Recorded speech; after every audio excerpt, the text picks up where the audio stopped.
Brought to you by Saultsports.com. I'm your host, Jay Houslander. My co-host, Tony Boniferro. How are you today, Tony? I'm great, Jay. Excited to be here and excited to kind of get started on this. And just happy to be here.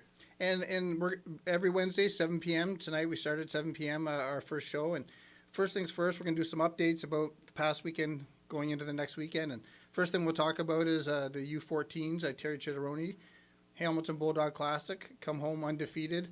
With the gold medal, winning double overtime 2-1 against the Toronto Red Wings. The U10 Sioux Greyhounds, double A, were in Sudbury at the Silver Six, came home undefeated. 25 goals, 25-4, one against. Something we'll talk about is a little bit of the development with the Sioux Junior Greyhounds. And like the U18s can't play at home, but they're in Waterloo this weekend for the Waterloo tournament. And Don DeLuca's U15s in Vaughan. So the U Greyhounds, even through COVID, are still developing players, right, Tony? Yeah, it's nice to see. I mean, the Sioux has a long reputation of good, solid hockey, hockey players, hockey coaches, and obviously Craig Kennedy had a very successful OHL career, and nice to see him, kind of giving back behind the bench as well. And Coach Chitteroni and Coach DeLuca, they've been at it for years, and they know what they're doing too. So, nice to see the development, and nice to see these teams actually dominating again. I mean, look, like you were saying, like looking at these records, it's just insane. And congratulations goes out to all of them, and keep rolling.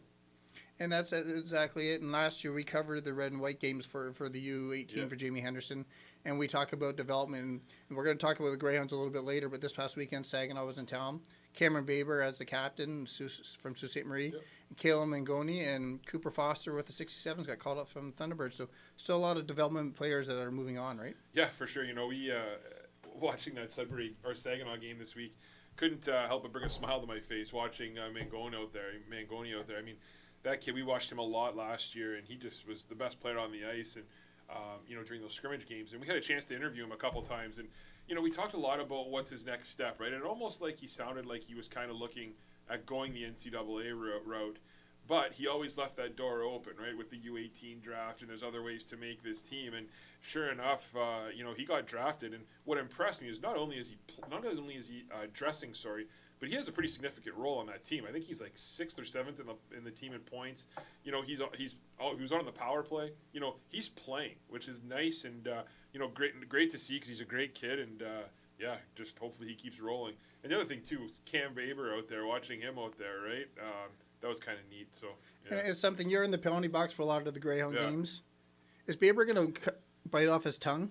I'm sitting up top or in the press box watching the game, and that tongue's hanging out. I don't know, it's something with Baber, but that's a side of him that I never really saw back in the day, I guess. But yeah, he he's taking that captaincy role, that OA role, and my goodness, he was definitely a thorn in the side of the Greyhounds on the weekend. That's for sure. And it's something in front of the net, in the corners. Yeah. He played a little bit like that with the Thunderbirds, but not like what he's playing with Saginaw. Yeah, it was neat to see. And what Saginaw seems.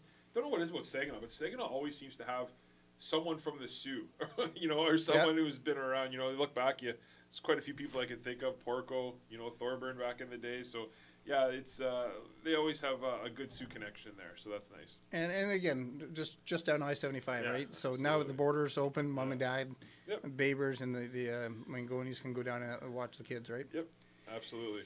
Next one, big hot topic. We'll try to keep the language clean on this one. But the Algoma Public Health Unit recommending to the high school boards of education to cancel sports. Yeah. It wasn't, to me, the board's decision really to do it, but the pressure from Algoma Public Health. As me reaching out to Jennifer Liu at Algoma Public Health to make a comment, 2 emails, never heard anything back from her.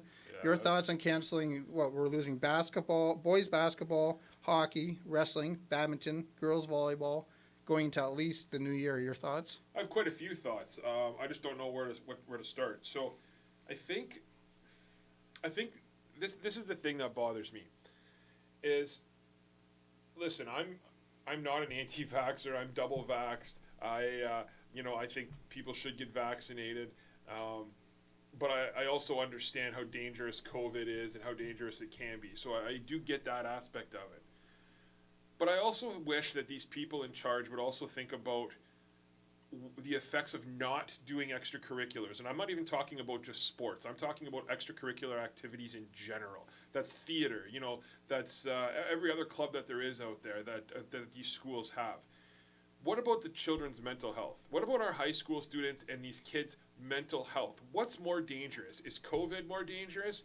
Or is the fact that, that 6'4" awkward kid who can't do much, but for some reason he's a stud on the basketball court and that's his outlet. That's what he does. And now all of a sudden you're taking that away from this kid? Sorry to interrupt. Yeah. If you read my shirt right now, sports save lives. Yeah. And it comes to mental health, and you work in the mental health field, and I didn't mean to interrupt, but that's the biggest thing. It's really affecting these kids' mental health, right? For sure. And it's not just sports. I mean, you look at theater. I mean, I know I was in theater when I was in high school, right? I was in Oliver and stuff back in high school at theater SMC, and that was a big deal. And again, you're these, there's kids trying to find themselves in high school, and there's something about a theater club that actually brings these kids out of the woodwork, and you see them and they can excel. And I've read all the stats. I understand that Algoma in the schools is per 100,000 people. I think Algoma has 127 cases per 100,000 people, which is the highest in the province by a significant margin. But not one case from high school sports or high school theater. I understand that, but I'm just saying, yes, those things can happen, but I think in the bigger picture, I think taking these extracurriculars away from kids is worse than the disease itself. That's my opinion, right? So, but again, it's infuriating. Now, the other thing about that is I don't think APH really knows what's going on all the time either. I have like 5 different jobs. Obviously, I work with different organizations and different groups. Well, a coworker of mine tested positive for COVID. Me and my other coworker who were working with this person for a while, we both called APH. My one coworker was told that they had to isolate and wait get a test done, and once the test comes back negative, you're good to go. I called APH 5 minutes later, spoke to a different person, and a different person told me as long as I'm double vaxxed and have no symptoms, I'm fine to go on with my everyday life. If I'm close to me, understanding here. So it's bothersome to me that people are being told different things by the same organization, right? And I think that, again, we don't know who's making these decisions, right? Whenever we hear APH, whenever we hear Algoma Public Health, we don't know if it's one person making the decision. We don't know if it's a board of people making the decision. I wish there was some accountability as to who's making these decisions. And that's why I reached out. Yeah. So that's kind of my take on it. And again, I think it's important that everybody wants the same thing. Everybody wants everyone to be healthy. APH obviously thinks that they're doing the right thing in terms of keeping people healthy. And again, they are making these recommendations, right? So recommendations are just that, but do they also have to be taken, right? And that's the other kind of fine line that people need to talk about. I guess when it comes to school board, you're gonna like say decide on the side of caution, right? Yeah, err on the side of caution. And that's understandable, but it's something we're huge supporters of the Sioux Greyhounds, and this is not against the Greyhounds, but the Greyhounds are allowed to play. Yeah. Anybody below that, Sioux Thunderbirds in the NOJHL, have to play out of town. Yeah. This past weekend, prime example, U14s, U12s, U10s, all Greyhounds, all went out of town. Sudbury, Southern Ontario, they played. They come back. The U14s are going back into the high schools with these kids. Yeah. Where this weekend we have more teams going out of town. Thunderbirds might have to go to Blind River or play out of town. So again, not against the Greyhounds, but the APH says Greyhounds, you're allowed to play. Where's the decisions being made? Yeah, and again, that just comes back to I think we the people deserve some answers as to who's making these decisions that are affecting our lives. Why is it just an organization that's being thrown under, or no, I don't want to say thrown under the bus, because again, they're trying to do what they think is best. Yep. But why is, when everyone, you ask anyone throughout town, what do you think of APH? They're all going to give you the same answer. Yep. So my thing is who's making these decisions, and there needs to be accountability for those people, so we know what's going on, I think. and making these decisions to affect to affect these kids, right? 'Cause And going back, it'd be something different if this was the last time this year. Nobody was playing sports. No, exactly. Or, again, we commentated and streamed the U18. So there were some ways to do sports. yeah, But now, realistically, other than you go to the borders of Echo Bay and to the borders of Hayden for Sault Ste. Yeah. Marie, the rest of the provinces is still doing it. So it's absolutely. and when we reached out or whatever else, we hear the APH has recommended not to do these things, yeah, but not really giving us a Pee Wee's still allowed to practice. yeah. So it's just not giving real reasons why or why not things are being taken away. So high school basketball, simplest solution you can have. Every high school sport. They've done it in Sault, Michigan. Jay, I have video of it. They wore masks. Are wearing masks during basketball, is it annoying? Is it a pain? Sure, maybe. But let these kids, like when Sault, Michigan was having something like 200 or 300 cases a day in Sault, Michigan, with a population of 15,000 people, they were still playing basketball, but everyone had to wear masks. Dave Zagordo at St. Mary's, he's the boys at Sault Ste. Marie boys athletic director or president. Yeah. And I was talking to him last week, and we did an interview with him just after this came out. And I said to him, he goes, he actually Monday morning went in and he said to the kids in this phys ed class and played on some of the teams, would you wear a mask for practice? And they're like, Coach, we'd rather not, but if we can get on the floor and play. Absolutely. Like wrestling, when 2 days before this was out, wrestling, I was at St. Mary's, they were practicing because they were allowed to. Yeah. Even the wrestlers said we'd wear a mask. It'd be a pain, but they'll do it, right? Yeah.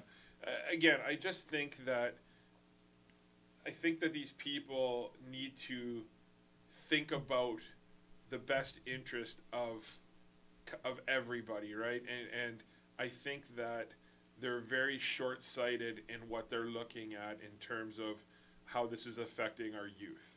That's what I think. And since March 2020, and again, I'm not putting it on just the APH, and I'm maybe throwing the Ford government under the bus a little bit more. Yeah. They're realizing now it's easy to take things away from us now. Oh yeah. And unfortunately, as a society, we're saying we can't do anything about it, and that's. I'm not trying to get political, but it's just making the governments and these agencies now easier just to take things away when things are happening. So I often find that Canada is, 6 to 8 months behind the States in a lot of things, right? It's almost like there is no COVID over That's there, my right? point. So when I had to go down to the States October 31st weekend, I was down in Detroit. And I'm telling you, man, I crossed the border because I'm a dual citizen, so it was my first time crossing the border. I understand it's a different country, but I felt like I was going back in time because I was the only person wearing masks. A mask. Sorry, I shouldn't say. Sorry to interrupt. Was it like I'm not a big fan of it, but it was like The Walking Dead. Kind of like The Walking Dead, where nobody was. No, I know, kind of. But I don't want to say I was the only person, but I was one of the few people wearing masks. I was so paranoid. I wore gloves when I was gassing up at the gas stations, right? And it's almost like COVID didn't happen over there. And I think people over there are finally suffering from COVID fatigue and whatever it is. And I do start to see that happening here in Canada. So, again, they can say that they can try and take this stuff away. But again, I think it's important to say, though, APH isn't taking this stuff away. APH is simply making a recommendation.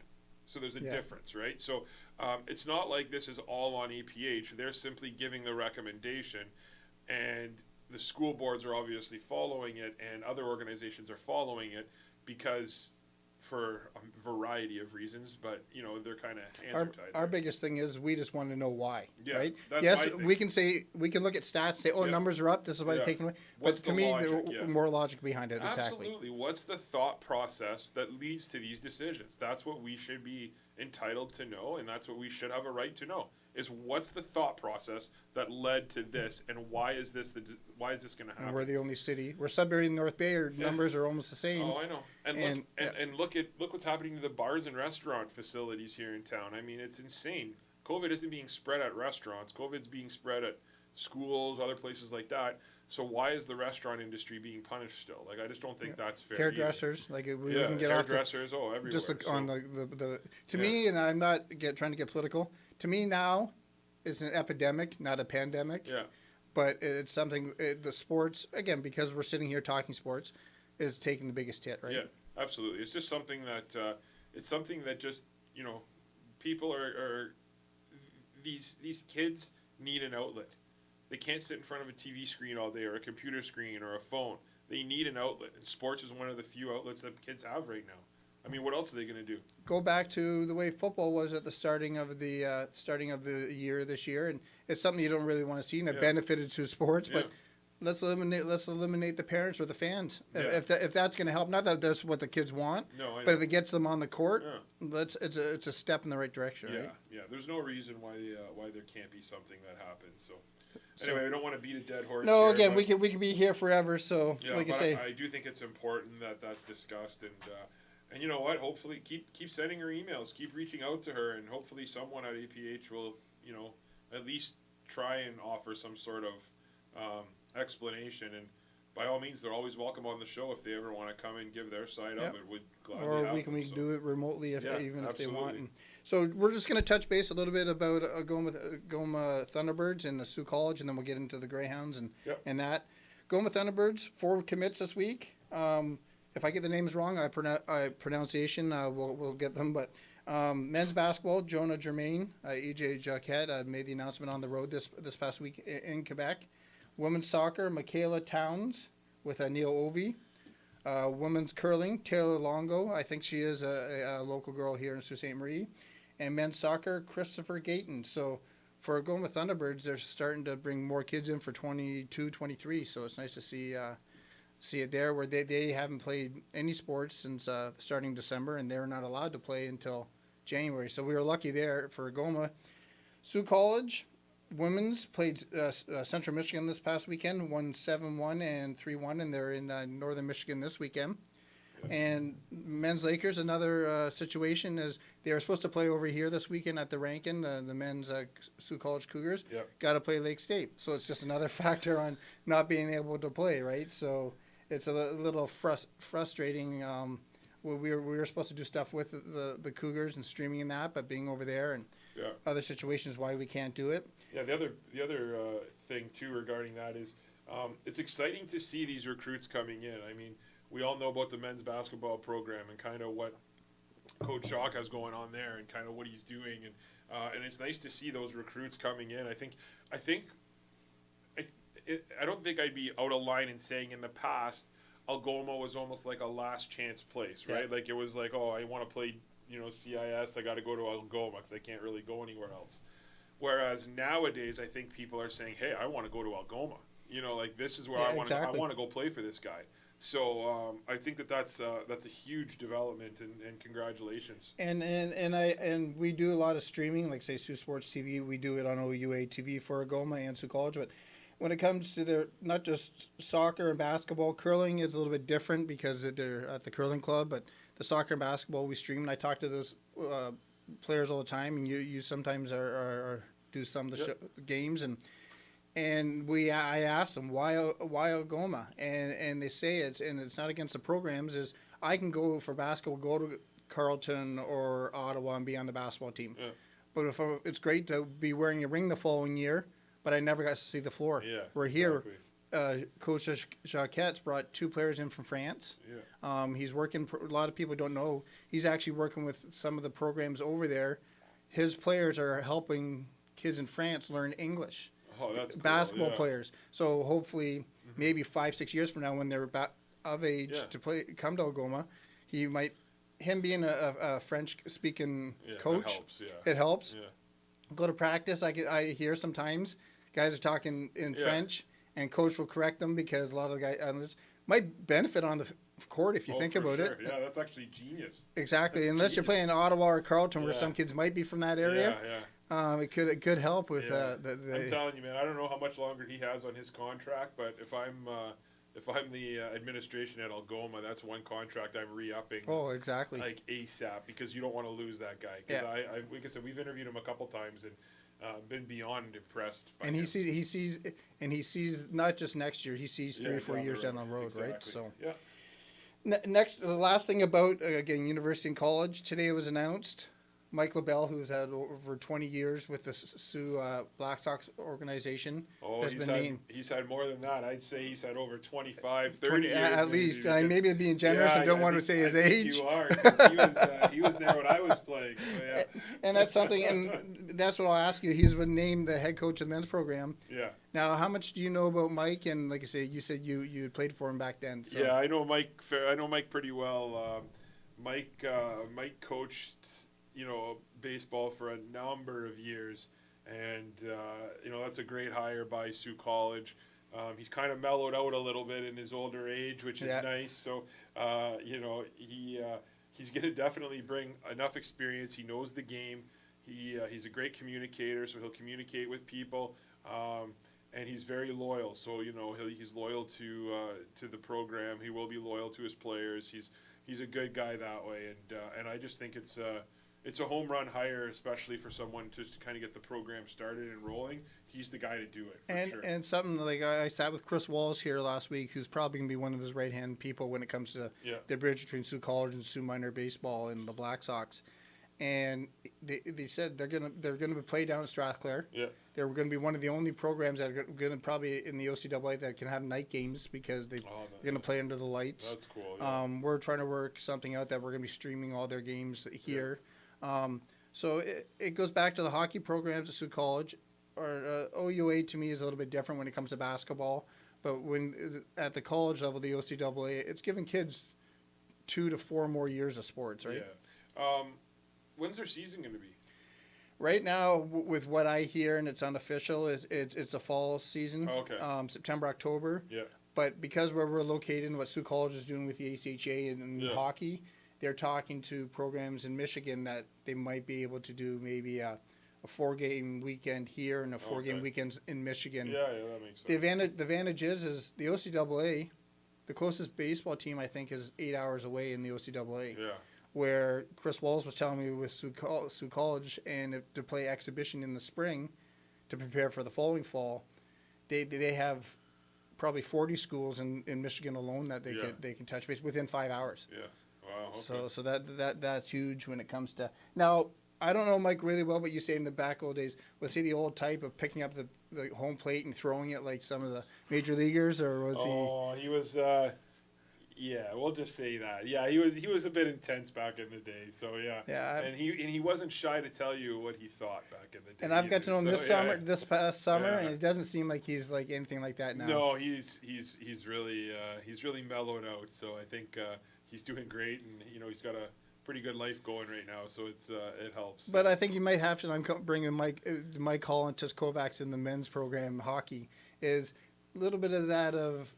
Grittiness might have to come back out doing the college level baseball, which right? I'm sure he'll have no problem digging. Yeah. So no, he's a great guy, and it's an outstanding hire. And next thing you're going to talk more about, because I'll be honest, I've only made one game, and it was actually this past weekend, in the preseason because of all the high school sports we've been covering. But the Sioux Greyhounds. Let's talk a little bit about the Sioux Greyhounds. Just made a big acquisition this past week. Can we talk a little bit about that? Yeah. So. I mean, we could do our own show on the Greyhounds. I feel like I have, it's nice to kind of get back in with them, and I have the role of the penalty box employee. I have the visitor box usually, right? I have the ever important job. For those of you that don't know, is when there's a penalty called, I have to open the door, but then I have to shut the door. So it's very, very important at the right time. Because if it's a second late, you're going to hear it, right? Yeah, you know what? Funny story about that. So, one of my first games I ever did, my first season ever doing it. It was a playoff game. Craig Hartsburg was the coach of the Greyhounds, and they were playing. I think it was Saginaw at the time, and Saginaw had 3 guys in the box. Right, there were 3 penalties called. So when that happens, right, there's the 2 players have to stay in the box. You can't allow someone out of the box when the penalty expires because it's still 5-on-3. And then if you let someone out, it would go to 5-on-4, even though it's supposed to say 5-on-3. So you have to keep that person in the penalty box until there's a whistle, and then the person can go out, right? Sorry to interrupt. In the email, Abby sitting beside you would probably yell and scream at you if you don't do it right too, right? Damn right. So I'm sitting in the box though, and I know this. I know this rule. I mean, I've been a part of this rule forever, right? Playoff game, the energy's just, everyone's just, you can just feel it. I look up at the clock, I see 2, 1. I yell 91, you're on. I open the box, out goes the player while the Greyhounds are on a 3-on-1 going the other way. What does the ref do immediately? Blows the whistle, stops the game because I let the person out of the box early, and Craig Hartsburg, the look he gave me from across I thought I was dead. I could just. Did he ever confront you ever? Oh no, he it? never confronted me. No, I've talked to him since, and he's never brought it up. I don't know if he knows it was me, but the Hounds ended up winning that game, thank God. But oh my goodness, so yeah, that's There's a little more stress. You also get to chuck the puck over the glass when they lose the puck too, don't you? That's taken a lot of time to kind of get the hang on the puck toss. We talk about that a lot, but yeah. So no, the Sioux Greyhounds this year. It's funny. They're in first place. They have 28 points, and this is a young hockey team. And sorry to interrupt, and the division is very tight. It's so tight. Again, we have our sheets here. It's only, I think, how many points? The Hounds have a lot. Seven points from top to bottom. The thing about the Hounds this year is the Hounds have a really strong top line. They have a really strong second line, but their third and fourth line are these younger kids. And they're unreal. Like they're playing lights out right now. They're one of those teams that I can see in the next 2 years. Remember that team a few years back when Zach Sinishin was on the fourth line and he had like 40 goals as a fourth line center, or a winger. Sorry, Zach Sinishin, a fourth line guy with 40 goals. Before COVID, they might have had the Memorial Cup here, and that was the team. Same thing.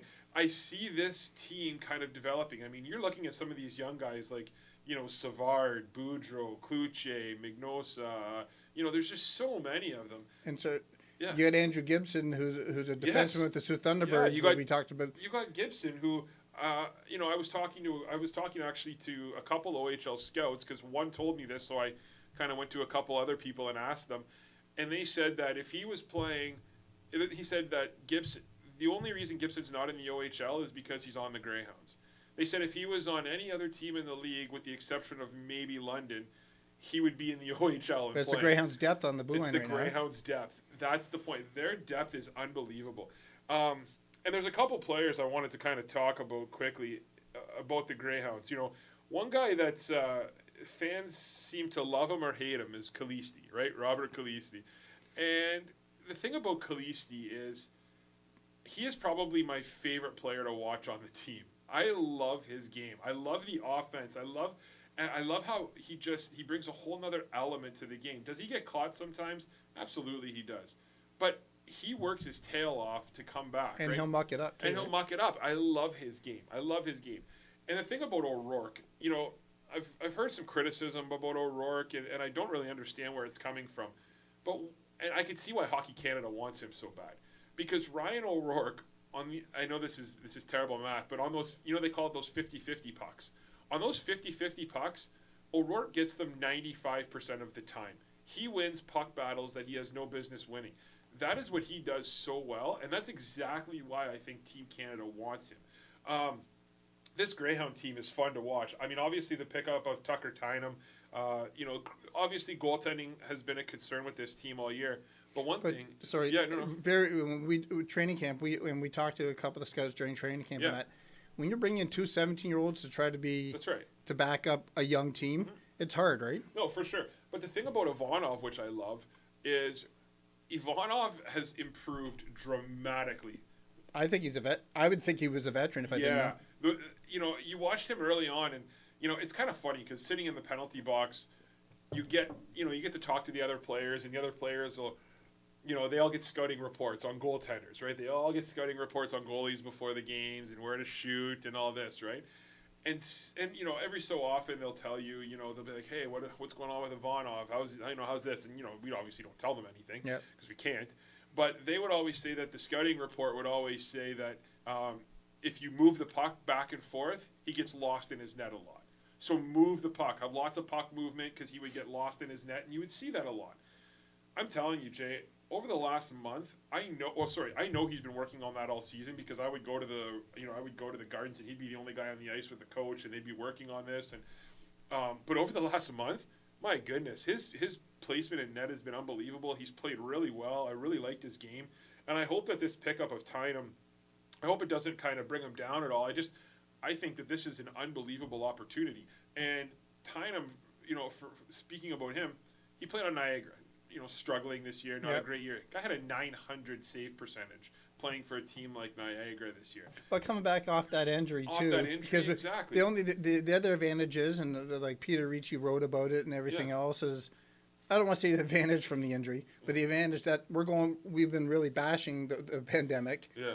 He got to recover during the pandemic, right. so that's the one thing for that, right? And I'm excited to see him. I'm excited to see this team. I don't want to sound too optimistic, but I think that this deal is a sign that, hey, we might go for it this year. Why not? Exactly. Why not us? I think that's the attitude that they have. It's very close. Nobody's expecting it. Nobody's expecting it. No, there's not really, outside of London, there's not really that team right now. Erie was a big favorite preseason, but what happened to Erie? One of their players got called up to the A. He's been playing in the A all year, and their other stud made the NHL. So now Erie's having a bit of a year. I love what the Greyhounds are doing this year. I love the way they play. I love the grittiness. One of my favorite teams to watch in a number of years. And again, I know I said it earlier, the depth of this team, you have guys sitting out right now who should be playing. And like that's Tyler just the way it is. sat out on the weekend. I don't know if he's hurt. I don't know if he's hurt or not. I thought he was hurt but because another example, another local boy that doesn't you don't see local boys a lot of times on the Greyhounds. Yeah. Connor Toms does not look like a rookie out there. No, Toms has been playing. The thing about that defense is, and I've heard these knocks too, right? I've heard some knocks on Holmes. I've heard some knocks on Toms. I've heard knocks on these guys. Look who these guys play with. These guys play with O'Rourke and Khalisti. Those two offensive defensemen are unbelievable. Guys like Toms, guys like Holmes, they have to play more of a defensive style because they have to, compensate for them. And that's their role. Exactly. And that's why the Greyhounds are doing so well, because everyone is kind of playing their role. I think if Holmes and Toms needed to take that up more of an offensive role, they absolutely could. That's just not what they need to do right now. Exactly. And another one we haven't really touched base on, but been invited to the U.S. camp is Dickinson. Signed his entry-level contract during training camp with St. Louis, but that's another, I say, kid, in front of that net, he'll take punishment. He'll do whatever. Yeah. And but he's a great player. But to me, he's a blue collar player. Like he's not flashy anything, but puts pucks in the nets and he'll battle. Him, Kearns, Karche. Karche likes to muck it up. That's one thing I like about him. Kearns, that's a whole other conversation we can have about the spite of Kearns by Team Canada, which is laughable. Guy has more points than any Canadian-born player. He doesn't even get an invite to the camp.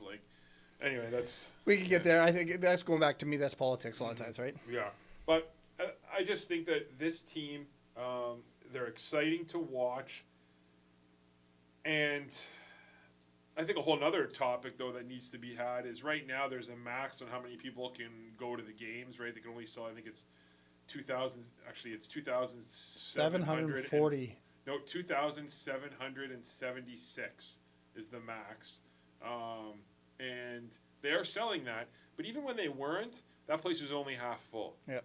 And and I know this is an issue that the whole OHL is having, right? How do we get fans back to the rink? But I go and people keep on getting on Sault Ste. Marie. The OHL as a whole, for last I used 20 years, have been a lot of the and it's not just Sault Ste. Marie. Oh, you're right. Is the 50 to 75 age category? Yeah. How we talked about mental health and that, but how do we get the younger groups, not just the Greyhounds, but to the OHL to watch a good hockey product? So I have a solution, and I don't know who's the head of marketing for the Greyhounds, but once they open this up again, what you need to do is you need to build that fan base again, because now with this COVID, you've lost now that whole older generation, that whole older demographic, like you're talking about, because a lot of them are scared to go to the games because of COVID and those types of things.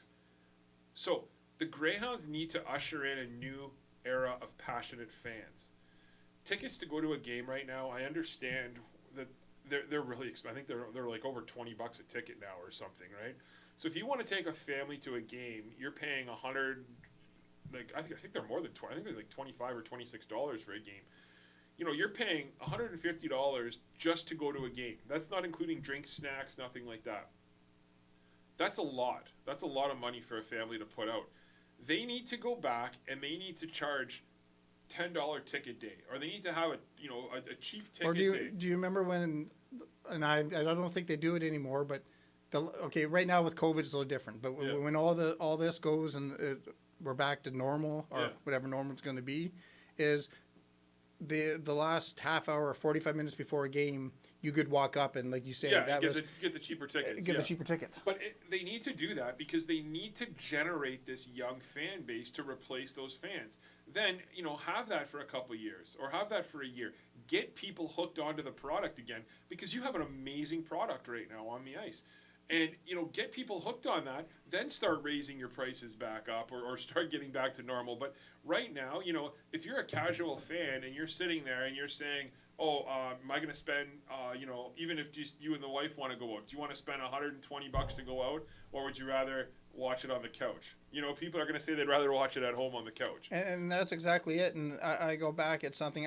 It's great that you can see it on Shaw, and Shaw does an amazing job on the broadcast. But almost, and I think I counted, probably about 65 to 70% of the games are on TV. Yeah. So people are saying, again, do I go pay that money? Yeah. Or because I get Shaw, I can just sit home and watch it? Yeah, and you know what? I've watched games on Shaw. They do a terrific job. They do a marvelous job. Mateer, Cavallo, Fitzpatrick, they're all great. Like, they do awesome. But there's nothing like being at an OHL game. No. There just isn't. Like, we've all grown up there. Do you remember the Pinot cares? That's right. And yeah, the trumpet guy hanging off the glass? And that's the other thing I think the Hounds need to do. They need to kind of get back to some of that stuff. Like, when you go to a Greyhound game, remember at the old Gardens, they used to have that dog after every goal that would go across. Something as ridiculous as that. Kids would go to games just to watch this dog. I was actually talking to Bob Davies, who does all the photos, and he actually said it to, I don't know if it was Jerry Linscomb or somebody, because Bob does all the photos for the Greyhounds. And there was another gentleman who walked up, I don't know his name, and this was Sunday afternoon, and said, they need to bring that dog back. Yeah. But the advantage now is, I remember the Gardens, there was a guy cranking it. That's all it was. Now it would be just a button. Yeah. But those are the type of things. Or something. I just think something like, so they need to just, like, they have such an amazing product on the ice. They have an amazing team that's working for them. They have an amazing, just group and kind of team atmosphere there. So that just needs to kind of spread like wildfire, right? You need to kind of light the fire. Not to go their opponents, but do it like London Knights do. They make it like an NHL show. Yeah, and the Hounds have done that, I think, though. Like, I love their pregame. I love the lights flashing. I love the doghouse. Yeah, the doghouse, the fog. What I don't love is that there's only 2,000 people in the stands. Like, I'm picturing that, and this is, like, I got goosebumps right now thinking about this. Can you imagine that? The dog, the lights, the smoke, with a packed ice, with a packed house, and everyone waving those flags. Yeah. Like, can you imagine? Like, I literally have goosebumps. Like, right now, again, numbers limited. That's right. But it's something get back to, I'm not comparing it. What's the new arena now? 10, 11 years, I think it is now? Yeah, no, it's older than that. It's almost 20. Where I use going back to the old Gardens. Yeah. And you walked in, and I know it's nostalgia, but you walked in, and you were just so pumped up to be at a game. Oh, exactly. It's something that... Exactly. Like, and the rest of it's the whole OHL. And I'm not trying to be mean to the OHL, but... You go to a game and it's just a hockey. Well, that's right. That's what I'm saying. This isn't a Sioux Greyhound problem. No. I mean, you watch Owen Sound. Owen Sound, who almost sells out every game. Hounds played down in Owen Sound on a Friday night or whatever it was. Saturday night, I was watching the game. Like, a quarter of the place was packed. Yeah. Like, there was nobody I think that's going there. back now because of technology. Yeah. You can watch it on your phone. No, for sure. Like, I love the Greyhounds so much. I love their team this year. I just wish there was a way to bring more fans in, right? And, I'm not a marketing genius by any means, but I think because the people at the Gardens are doing what they're doing. I just think that whoever's, I think that the ownership group, the management group, I think they need to put a lot of time and effort into kind of thinking, how do we get these new fans? Think outside the box. Think outside the box. How do we get? We've lost this demographic. We need to attract the new group, and COVID put a huge hole in that because now people didn't go to games last year. But I use it going the other way. People are going, and I think they only got 2 weeks in high school games. Yeah. And because we take the picture and everything else, and I stand to the side. And one game I was standing there between the second and the third when they do the ice and people walking. I counted over 250 at a high school game. Yeah. Again, how as the Greyhounds to get that demographic to get to the Gardens? Yeah, and you know what? That's what they get paid the money for. You know, I'm not. You know, my suggestion. I know $10 tickets isn't realistic, but it's. We're going to get private messages from Jerry and the staff saying, "Guys, you can't do that." Yeah, no, they need to do something. They just need to do something to try and bring this group of people or this new fan base back to the Hounds.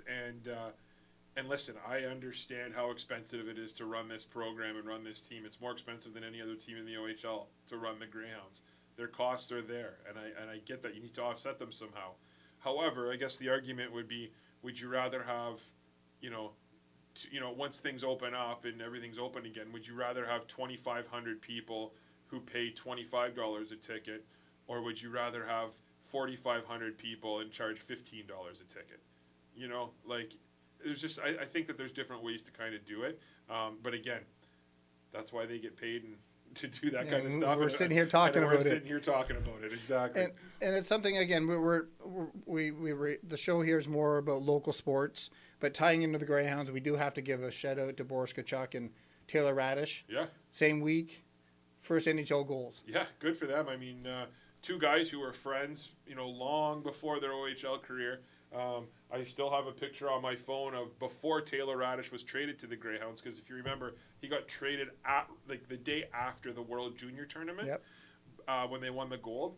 He was probably still flying at the time. That's right. Yeah, but that night, though, the night that they won the gold medal, there was a picture that was taken of Taylor Radish in a Greyhound jersey wearing his gold medal. And I think it was Tkachuk's jersey, but, that was like the day before the trade happened. So, congratulations to both of those guys. And look at, man, Tampa Bay just keeps going. Like they draft better than any team in the and going back and having two rookies in their first season goal the same week. Yeah. Again, tying into the Greyhounds on talking about the junior Greyhounds, but the Greyhounds on their development, Absolutely, right?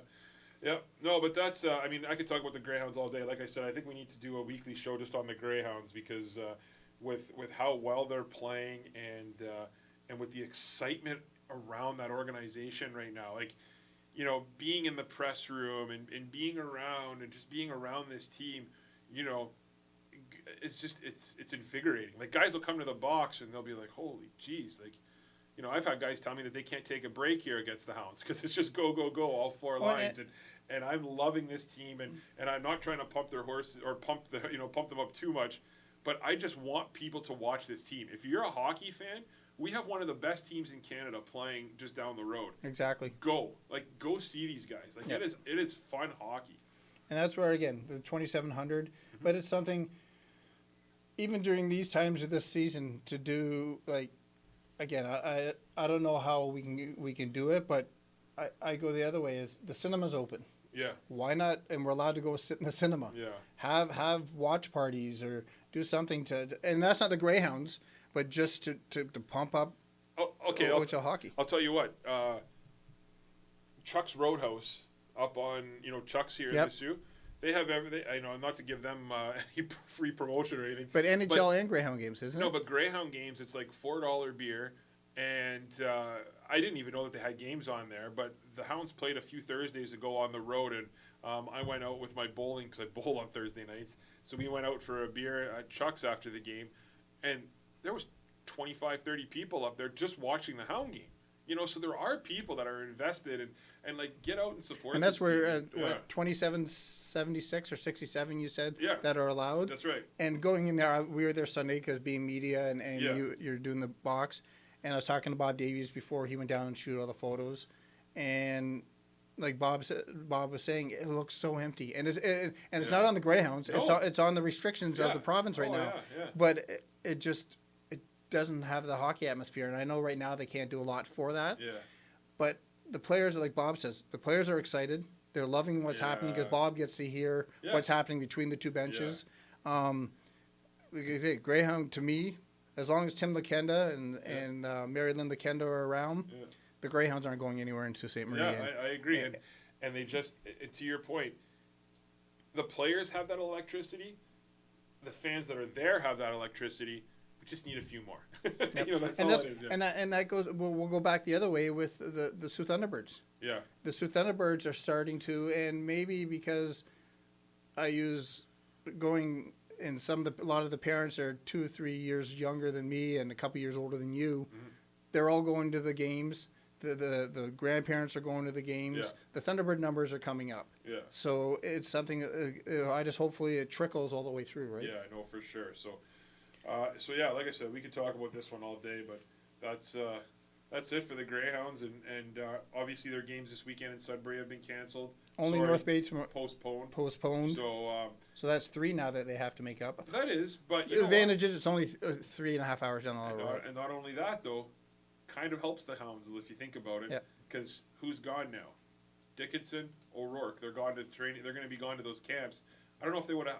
I don't know if they would have had them. I don't know if they would. Canada's starting tomorrow. Yeah, so they wouldn't have had them this week. So that's a huge advantage for the Greyhounds that they don't have to play these 2 games now, and now they can play them again. But only downfall is you run down to North Bay, do 1 game, come home, right? Yeah. So sit for almost a week and then. Yeah, but you know what? I'm not even here to question the OHL schedule because the Saginaw Spirit played Guelph on so this quickly. I know we'll wrap up here because we've been on for a while, but so this is what Saginaw did. So Saginaw had a game Saturday night against Guelph. After the game, Saginaw had a jersey raffle. So the players, they were telling me about it in the box. So they didn't get home until after midnight on Saturday. They had to be back at the rink for 5 a.m. They drove from Saginaw to the Sioux at 5 a.m. for a 2 o'clock hockey game.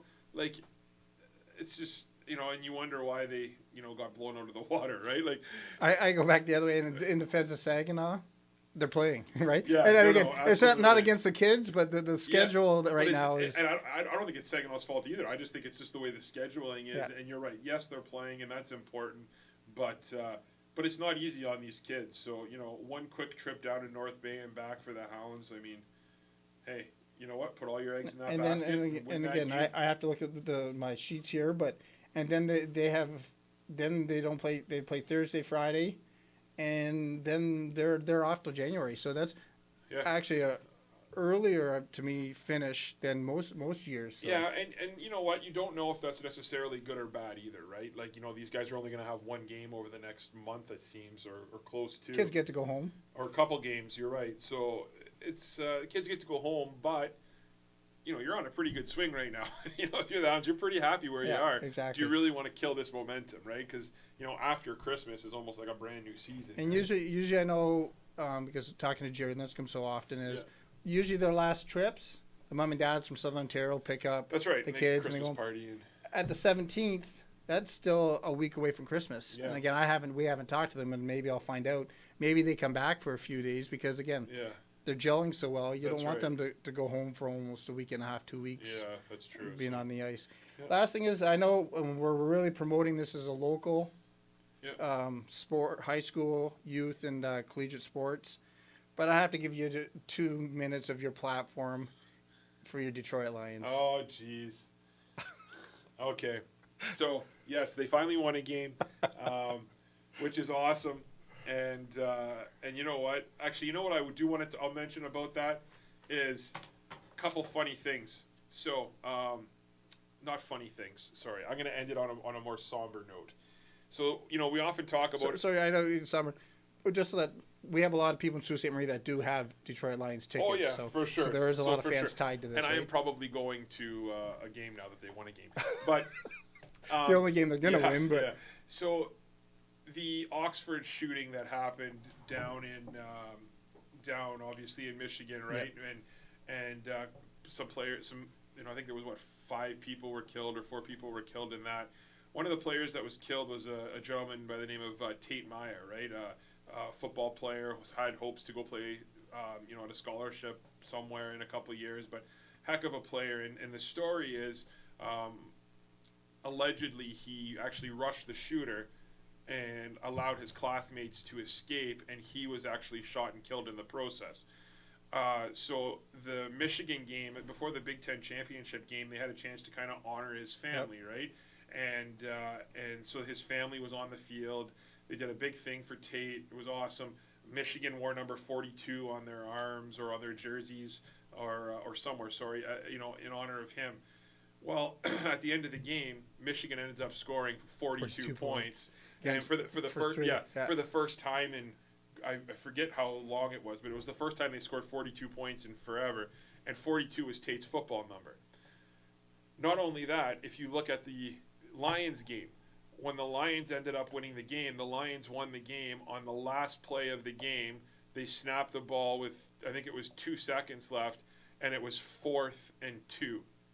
And the Lions scored a touchdown on the very last play of the game on a 4th and 2 for 42 again. So I know sometimes, we look for that kind of stuff in sports, but obviously, there's a lot of similarity with that 42.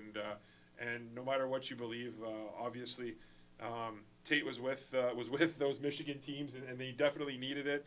And it was good for the Lions. It was a great win, and congratulations to Dan Campbell and even Goff. He was named Player of the Week, which was nice because Jared Goff, he's been brought through the ringer this year. So anyway, it was good, but I don't want them to win anymore because I want them to keep that first overall pick and draft Aiden Hutchinson. No, and I use the season's over. Yeah. But if that game was won during the high school year, how much flack would you have taken? Oh my goodness. Yeah, quite a bit. Yeah, and mostly, you say the last couple games of the season, you sat beside Ryan Lillington, 49 fan. Yeah, he would have given it to me. Given it to you during, so a lot of the high school football. Never mind, I lost a bet. I owe Ryan $50 now because I actually thought the Lions were going to go 0-17, or I thought they were going to go winless this year. So, yeah. So anyway, but no, it was good. Really happy, that the Lions finally pulled one out, and we won't live in infamy for another winless season. So. And again, going back to success is you get to go to the Greyhound games and, like you say, watch their success or the Thunderbirds or hopefully in January high school football. So there's a lot of sports still happening, but it could be a lot more, right? Yep, absolutely. Well, this was great, Jay. Really appreciate this, and look forward to doing it again next week. Yeah, and again, make sure you join us every Wednesday at 7 p.m. on all the platforms, on Twitter, Instagram, Facebook, YouTube, and Twitch. And make sure you follow us on Saultsports.com. And one big thing we have to give a shout out to is all our sponsors down below. Absolutely. What we do ask at this time of year and year round is support our sponsors and shop local, right? Absolutely.